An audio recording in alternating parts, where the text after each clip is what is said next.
নমস্কার বন্ধুরা, তোমাদের প্রত্যেককে স্বাগত। ভারতের প্রথম সংবিধান সংশোধন হয়েছে দেখো কত সালে? 1951 সালে।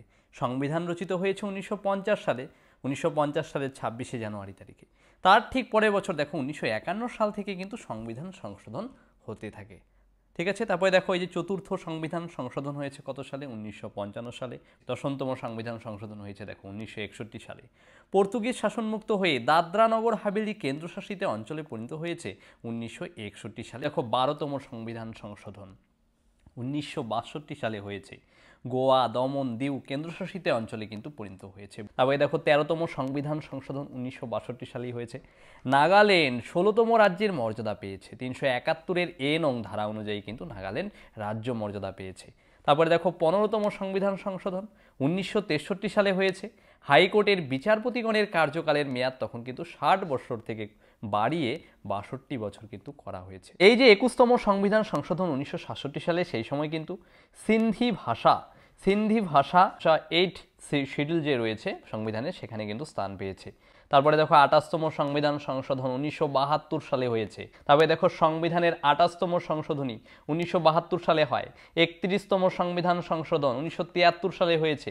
লোকসভার আসন সংখ্যা নির্দিষ্ট করা হয়েছে, যে দেখো 525 থেকে বাড়িয়ে 545 কিন্তু করা হয়েছে। তারপরে দেখো 35তম সংশোধন 1974 সালে হয়েছে। সিকিম সহযোগী রাজ্যের মর্যাদা কিন্তু পেয়েছে এই 1974 সালে। কততম সংবিধান সংশোধন? দেখো 35তম সংবিধান সংশোধন। তারপর দেখো 36তম সংবিধান সংশোধন 1975 সালে হয়েছে।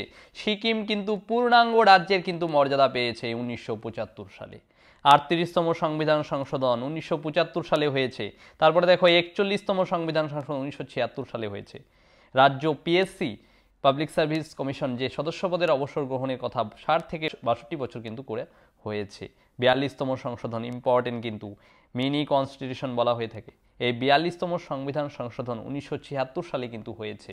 ভারতীয় সংবিধানে যে প্রস্তাবনা রয়েছে, সেখানে secular, socialist and integrity of the nation, এই যে শব্দগুলো, এগুলো কিন্তু তপশিলি কিন্তু যুক্ত হয়েছে, প্রস্তাবনায় কিন্তু যুক্ত হয়েছে। মৌলিক কর্তব্য 51-র নং ধারায় যুক্ত করা হয়েছে। বর্তমান ভারতে কিন্তু 11টি মৌলিক কর্তব্য রয়েছে। এই 11টি মৌলিক কর্তব্যের ধারণা, এটা কিন্তু 42তম সংবিধান সংশোধনী কিন্তু যুক্ত করা হয়েছে। যুগ্ম তালিকায় শিক্ষা স্থান পেয়েছে। যুগ্ম তালিকায়, কেন্দ্রীয় তালিকায় ছিল, সেটা যুগ্ম তালিকার অন্তর্ভুক্ত হয়েছে। নির্দেশমূলক নীতি যে রয়েছে, সেগুলোর গুরুত্ব বৃদ্ধি করা হয়েছে। এছাড়া দেখো লোকসভা বিধানসভার কার্যকালের যে মেয়াদ 5 বছর থেকে 6 বছর করা হয়েছে। রাষ্ট্রপতির মন্ত্রিসভার সুপারিশ মানতে হবে, এই কথাও কিন্তু বলা আছে। কেন্দ্রীয় সরকার আইন শৃঙ্খলা রক্ষার জন্য যে কোনো রাজ্যে সশস্ত্র বাহিনী পাঠাতে পারে। 44তম সংবিধান সংশোধনী কিন্তু এটি বাতিল করা হয়েছে। এই যে 42তম সংবিধান সংশোধন, যেটাকে কি বলা হয়? দেখো মিনি কনস্টিটিউশন কিন্তু বলা হয়। পরীক্ষায় আসে কিন্তু প্রশ্নটি। তারপরে দেখো 44তম সংবিধান সংশোধন 1978 সালে হয়েছে, যেখানে সম্পত্তির অধিকারকে, যেটা কিন্তু মৌলিক অধিকারের অন্তর্ভুক্ত ছিল, সেই মৌলিক অধিকার থেকে বাদ দিয়ে এটা কিন্তু একটা আইনগত অধিকারের মর্যাদা দেওয়া হয়েছে। কত নং ধারায়? দেখো 300-র নং ধারায়। প্রিভেন্টিভ ডিটেনশন অ্যাক্ট অনুযায়ী আটক রাখার সময়সীমা 3 মাস থেকে কমিয়ে 2 মাস করা হয়েছে। তারপরে দেখো লোকসভা ও বিধানসভার কার্যকালের মেয়াদ, যেটা কিনা 42তম সংবিধান সংশোধনে 5 বছর থেকে 6 বছর করা হয়েছিল, আবার ঠিক পরবর্তী সংবিধান সংশোধনে দেখো 44তম সংবিধান সংশোধনে এটাকে আবার পুনরায় কিন্তু 5 বছরের কার্যকাল করা হয়েছে। বর্তমানেও কিন্তু 5 বছর এর কার্যকাল কিন্তু রয়েছে। এছাড়াও দেখো ক্যাবিনেটের লিখিত অনুমতি ব্যতীত জাতীয় জরুরি অবস্থা ঘোষণা করা যাবে না, এই নির্দেশিকাও কিন্তু এই সংবিধান সংশোধনীতে করা হয়েছে। 52তম সংবিধান সংশোধন দেখো 1985 সালে হয়েছে। দল ত্যাগ বিরোধী আইন 10th শিডিউলে যুক্ত হয়েছে কিন্তু। তারপরে দেখো 53তম সংবিধান সংশোধন 1986 সালে হয়েছে। মিজোরাম রাজ্য, যেটা কিন্তু 23তম রাজ্যের মর্যাদা পেয়েছে। তারপরে দেখো 55তম সংবিধান সংশোধন 1986 সালে হয়েছে। অরুণাচল প্রদেশ 24তম রাজ্যের কিন্তু মর্যাদা পেয়েছে। 56তম সংবিধান সংশোধন 1987 সাল, গোয়া কিন্তু পূর্ণাঙ্গ রাজ্যের মর্যাদা পেয়েছিল। তারপরে দেখো 58তম সংবিধান সংশোধন 1987 সাল, সংবিধানে হিন্দি সংস্করণও কিন্তু করা হয়েছে। তারপরে 59তম সংবিধান সংশোধনী, যেটা কিন্তু 1988 সালে হয়েছে। অভ্যন্তরীণ গোলযোগের কারণে ভারতের অখণ্ডতা হুমকির মুখে পড়ে পাঞ্জাবে কিন্তু জরুরি অবস্থা জারি করার উদ্দেশ্য কিন্তু ছিল এই পরে দেখো 61তম সংবিধান সংশোধন 1989 সালে হয়েছে। ভারতের প্রত্যেক নাগরিকের ভোটাধিকারের বয়স 18 বছরের ঊর্ধ্বে, ভোটাধিকারের বয়স 21 ছিল সর্বপ্রথম, সেটাকে কমিয়ে কিন্তু 18 বছর করা হয়েছে। বর্তমানেও তা কিন্তু প্রযোজ্য রয়েছে। তারপরে দেখো 62তম সংবিধান সংশোধন 1989 সালে হয়েছিল। এসসি এসটি সংরক্ষণ তালিকা, এসসি এসটিদের সংরক্ষণের মেয়াদ কিন্তু বাড়ানো হয়েছে এবং সংসদ ও রাজ্য বিধানসভার পরবর্তী 10 বছরের জন্য ইঙ্গ ভারতীয়দের সদস্য হিসাবে মনোনীত করাও কিন্তু কথা বলা হয়েছে। এছাড়া দেখো 63তম সংবিধান সংশোধন 1990 সালে হয়েছিল। এই ধারা অনুযায়ী পাঞ্জাবে জরুরি অবস্থা জারি করা কিন্তু হয়েছে। তারপর দেখো 66তম সংবিধান সংশোধন 1990 সালে হয়েছিল, যেখানে ভূমি সংস্কার আইন কঠোর ও কার্যকরী করা কিন্তু হয়েছে। তারপরে 69তম সংবিধান সংশোধন 1991 সালে হয়েছিল। দিল্লিকে ন্যাশনাল ক্যাপিটাল টেরিটরির মর্যাদা কিন্তু দেওয়া হয়েছে। দিল্লিকে ন্যাশনাল ক্যাপিটাল টেরিটরির মর্যাদা দেওয়া হয়েছে কত সালে দেখো 1991 সালে। কততম সংবিধান সংশোধন? 69তম সংবিধান সংশোধন। তারপরে দেখো 71তম সংবিধান সংশোধন 1992 সালে হয়েছে, যেখানে মণিপুরি, কোঙ্কনি, নেপালি ভাষা 8 শিডিউলে কিন্তু স্থান পেয়েছে এবং জাতীয় ভাষার স্বীকৃতিও কিন্তু পেয়েছে এই ভাষাগুলি। তারপরে দেখো 72তম সংবিধান সংশোধন কত সালে হয়েছে? 1992 সালে। ত্রিপুরা বিধানসভায় এসটিদের আসন সংরক্ষণও কিন্তু করা হয়েছে। তারপরে 86তম সংবিধান সংশোধন 2002 সালে হয়েছে, যেখানে কিন্তু দেখো একটি উল্লেখযোগ্য কি হয়েছে, 6 থেকে 14 বছর বয়সী শিশুদের অবৈতনিক ও আবশ্যিক শিক্ষা দেওয়ার কথা বলা হয়েছে। মৌলিক অধিকারও কিন্তু এটি স্বীকৃতি পেয়েছে। কত বছর দেখো? 6 থেকে 14 বছর যে কোনো শিশু শিক্ষাদানের অধিকার পাবে, বেতন ছাড়া, অর্থাৎ সরকারি বিদ্যালয়ে কিন্তু সুযোগ পাবে। তপশিলি জাতি এবং উপজাতিদের জন্য পৃথক জাতীয় কমিশনের কথা কিন্তু বলা হয়েছে। 92তম সংবিধান সংশোধন দেখো 2003 সালে হয়েছে। সংবিধানের 8 তপশিলে 4টি নতুন ভাষা কিন্তু নতুন করে স্থান পেয়েছে। এই ভাষাগুলো কি কি দেখো?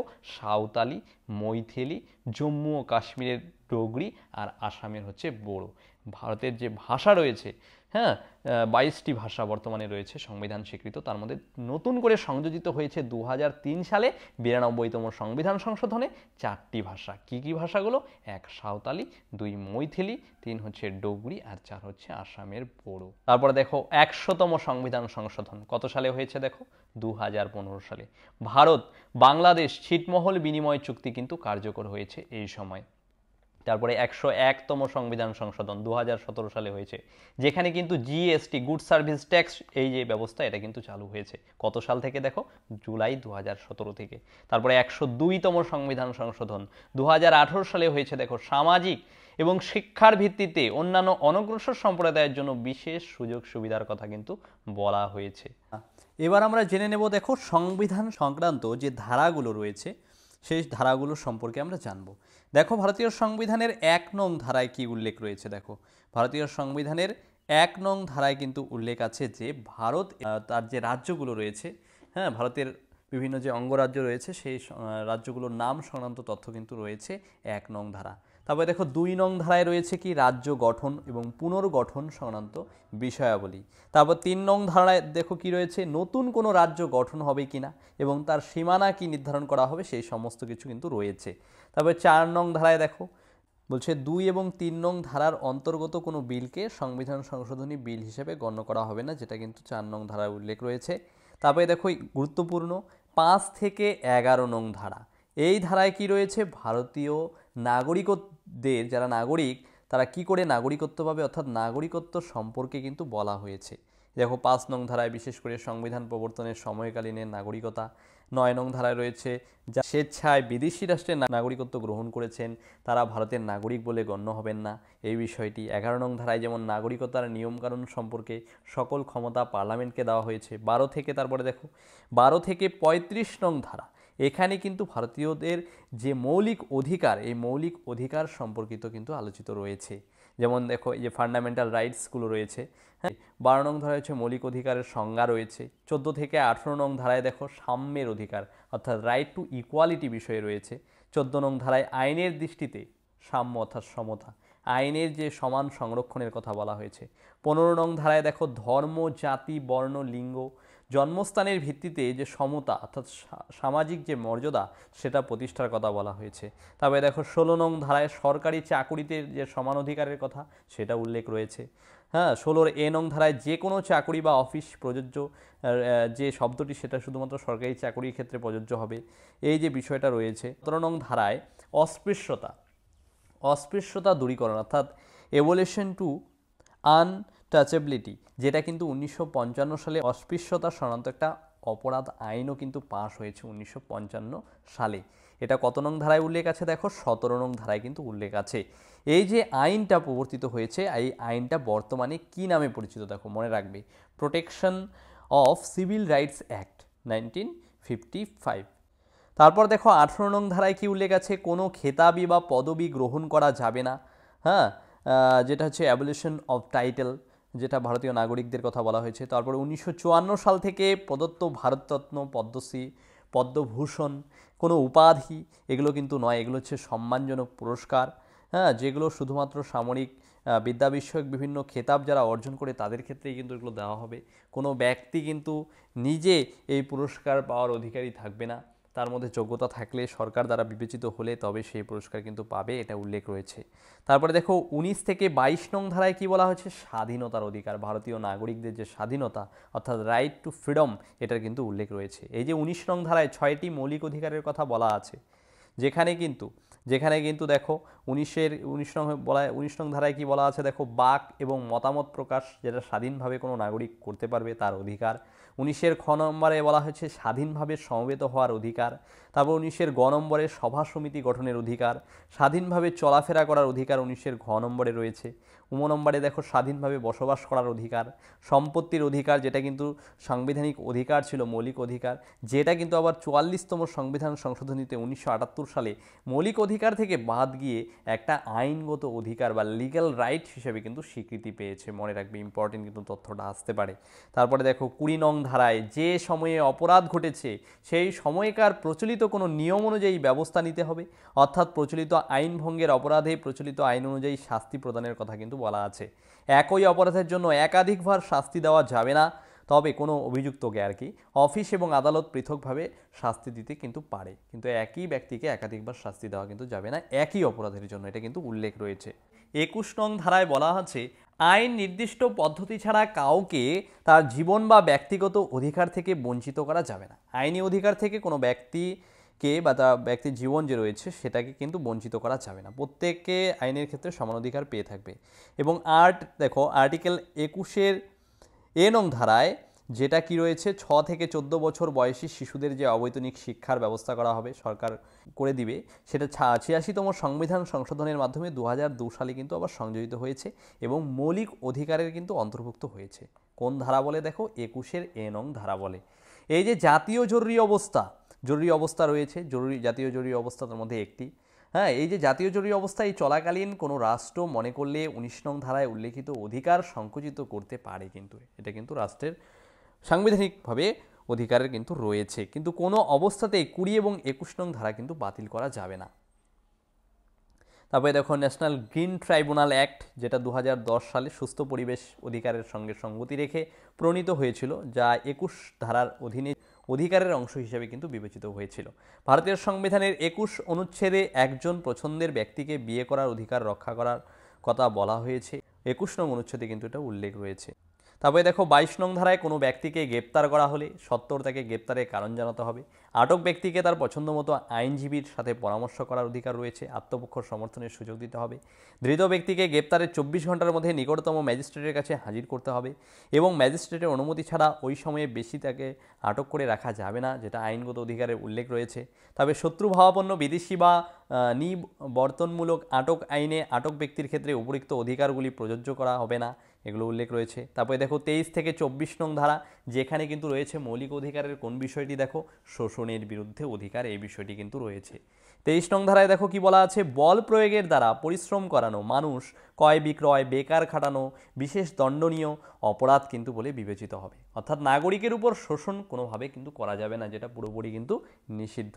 তারপর দেখো 24 নং ধারায় কি বলা হচ্ছে, 14 বছরের কম বয়সী শিশুদের শ্রমিক হিসাবে বা ঝুঁকিপূর্ণ কাজে কিন্তু নিয়োগ করা যাবে না, বিশেষ করে খনি বা শিল্প কলকারখানার কাজে কিন্তু নিয়োগ করা যাবে না। তারপরে 25 থেকে 28 নং ধারায় ধর্মীয় স্বাধীনতার অধিকারের উল্লেখ রয়েছে সংবিধান স্বীকৃত মৌলিক অধিকারের বিষয় হিসেবে। 25 নং ধারায় দেখো, পেশা বা জীবিকা গ্রহণের ক্ষেত্রে ধর্ম বাধা হয়ে দাঁড়াবে না। এই ধারা বলে সকল ব্যক্তি সমানভাবে বিবেকের স্বাধীনতা অনুসারে ধর্মমত গ্রহণ, ধর্মাচরণ ও ধর্ম প্রচারের স্বাধীনতা কিন্তু ভোগ করবে। তারপরে অনুচ্ছেদ 25-এ কি রয়েছে দেখো, ধর্মের স্বাধীনতায় নিশ্চয়তা দেয়, জনশৃঙ্খলা, নৈতিকতা, স্বাস্থ্য ও অন্যান্য মৌলিক অধিকারের সাপেক্ষে বিষয়গুলো কিন্তু বিবেচিত হবে। 26 নং ধারায় দেখো কি বলা আছে, ধর্মীয় অনুষ্ঠান পালনের স্বাধীনতা, অর্থাৎ ধর্মীয় প্রতিষ্ঠান বা ট্রাস্ট গঠন করা যাবে, দেবোত্তর বা পরোত্তর সম্পত্তি অর্জন বা ভোগ দখল করা যাবে, ধর্মীয় উদ্দেশ্যে কিন্তু করা যেতে পারে। 27 নং ধারায় দেখো, ধর্মীয় ক্ষেত্রে জোর করে কর বা চাঁদা আরোপ করা কিন্তু যাবে না, এটা উল্লেখ রয়েছে। 28 নং ধারায় কি বলা আছে, কিছু কিছু শিক্ষা প্রতিষ্ঠানে ধর্মীয় অনুষ্ঠান পালনের অধিকার দেওয়া হয়েছে, বিশেষ করে যে মক্তব, মাদ্রাসা, এই যে শিক্ষা প্রতিষ্ঠানগুলো রয়েছে সেখানে কিন্তু তারা অধিকার পেয়ে থাকবে। তারপরে দেখো 29 থেকে 30 নং ধারায় যে সংস্কৃতি এবং শিক্ষাগত অধিকার যেটা কিন্তু রয়েছে। 31 নং ধারায় যে সম্পত্তির অধিকার যেটা সংযোজিত ছিল, কিন্তু 44তম সংবিধান সংশোধনীতে এটি কিন্তু বাদ দেওয়া হয়েছে। সম্পত্তির অধিকার যেটা মৌলিক অধিকারের বিষয় ছিল, যেটি কিন্তু বর্তমানে 300 নং ধারায় আইনগত অধিকার হিসাবে কিন্তু অন্তর্ভুক্ত করা হয়েছে। তারপরে দেখো 32 নং ধারায় কি বলা হয়েছে দেখো, কোনো রকম বঞ্চনার ক্ষেত্রে সুপ্রিম কোর্টে দ্বারস্থ হওয়ার অধিকার। কোনো রকম বঞ্চনা, কোনো ব্যক্তি যদি বঞ্চিত হয়ে থাকে, বঞ্চনার শিকার হয়ে থাকে, তাহলে সে সুপ্রিম কোর্টে গিয়ে সেই বঞ্চনার প্রতিবাদ করতে পারে বা আইন বলে। তবে দেখো এটিকেই কি বলা হয়, এই যে 32 নং ধারা, এটাকেই কিন্তু বলা হয়ে থাকে সংবিধানের heart and soul. B.R. Ambedkar, সংবিধানের যে প্রণেতা, তিনি কিন্তু এই কথাটি বলেছেন। দেখো সংবিধানের 33 নং ধারায় কি বলা হয়েছে, কোনো বাহিনী তার নির্দিষ্ট অধিকার সংবিধান সংশোধনের পার্লামেন্টকে দেওয়া হয়েছে। কোনো বাহিনী তার নির্দিষ্ট অধিকার পাবে, সেটা সংবিধানের পার্লামেন্ট যে রয়েছে সেখানে কিন্তু দেওয়া হয়েছে সাংবিধানিক অধিকার হিসাবে। তারপরে দেখো 36 থেকে 51 নং ধারা, যেখানে কি বলা হয়েছে, রাষ্ট্র পরিচালনার জন্য নির্দেশমূলক যে নীতিগুলো, যেটাকে বলে directive principles of state policy, DPSP, এই বিষয়গুলো কিন্তু রয়েছে 36 থেকে 51 নং ধারায়। রাষ্ট্র পরিচালনার নির্দেশমূলক নীতি কোন ধারা, মনে রাখবে 36 থেকে 51 নং ধারায় কিন্তু উল্লেখ রয়েছে। এই ছিল আজকের সাজেস্টিভ ক্লাস। তো তোমরা যারা ব্রহ্মাস্ত্র এই সাজেশনটি পেতে চাও, বিশেষ করে ক্লার্কশিপ, কলকাতা পুলিশ এবং ডব্লিউবিপি পরীক্ষার জন্য প্রস্তুতি যারা নিচ্ছ, তারা অতি অবশ্যই কিন্তু স্ক্রিনে দেওয়া নম্বরে একবার হোয়াটসঅ্যাপ করে নেবে। আর তার সঙ্গে বলছি, এই চ্যানেলে যদি কেউ নতুন হয়ে থাকে তাহলে অতি অবশ্যই লাইক এবং সাবস্ক্রাইব করে রাখবে। প্রত্যেককে থ্যাংক ইউ।